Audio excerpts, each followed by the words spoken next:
You remember that Watson computer that beat Ken Jennings at Jeopardy? Do you ever wonder what happened to him? Well, it turns out he became a chef.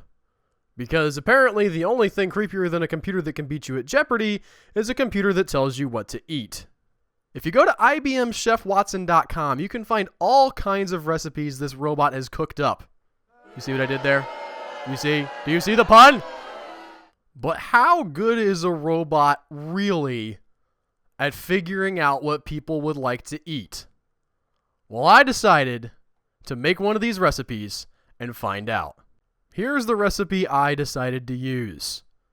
Now, Watson is basically an infinite recipe creator, and I'm sure most of his recipes taste just fine. But here, I clicked around to find something with some weird ingredients. In this case, meatballs and whipped cream. So let's find out how that turned out.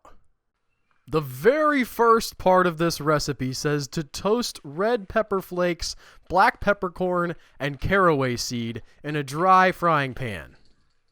I forgot to buy caraway, so I'm not 100% sure how much it would have mattered to the recipe, but I definitely put in the red pepper and the black pepper. And let me tell you something. That was a bad move. After a minute or so in the pan, the pepper started to smoke. I don't know if you've ever smelled burning pepper, but it's acrid. My wife and children had to retreat to the bedroom. The smell was so bad, just from this first step of the recipe. I had to open the windows, turn on all my ventilation, and if I had a gas mask handy, I would have been wearing it.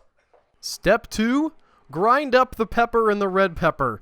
Now, the recipe calls for a peppercorn mill, and it probably wouldn't have been as bad if I'd had one of those, but I didn't, so I used my coffee grinder instead, which released even more of the horrific peppercorn smell into the air.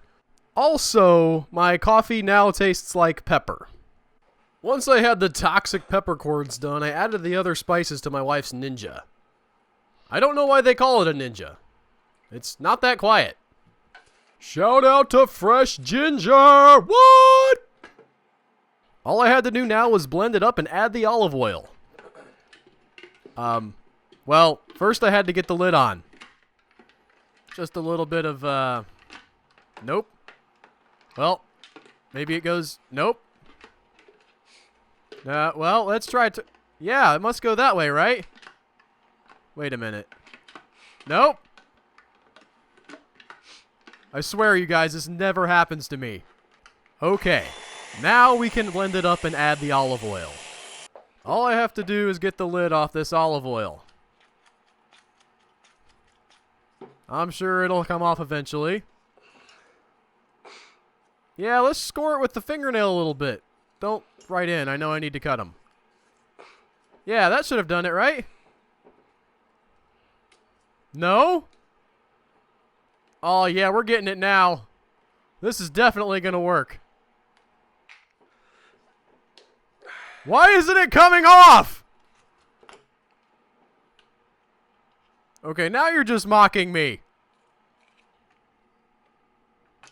Anyway, now we can add the olive oil into the blender and definitely not spill some of it while it's blending. We take our blended up goop and pour it into a big bowl. It looks like that.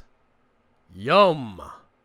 Now the meatball recipe calls for them to be made out of ground chicken thighs.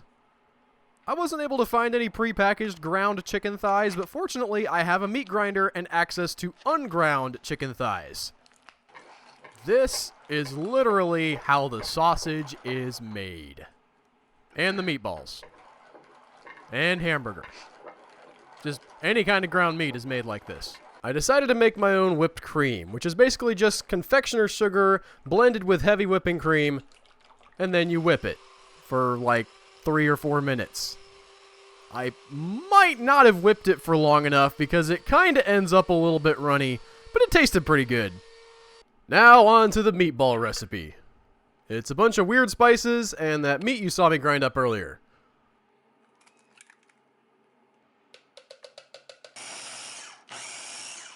I'm not sure if this is how they're supposed to be or if it's just a problem with how I made them, but the meatballs were kinda gooey. and didn't really hold together well at first. Fortunately, that wasn't a huge problem once I got them into the pan and they started to fry up. They actually kind of looked like meatballs by the time I got done with them. See?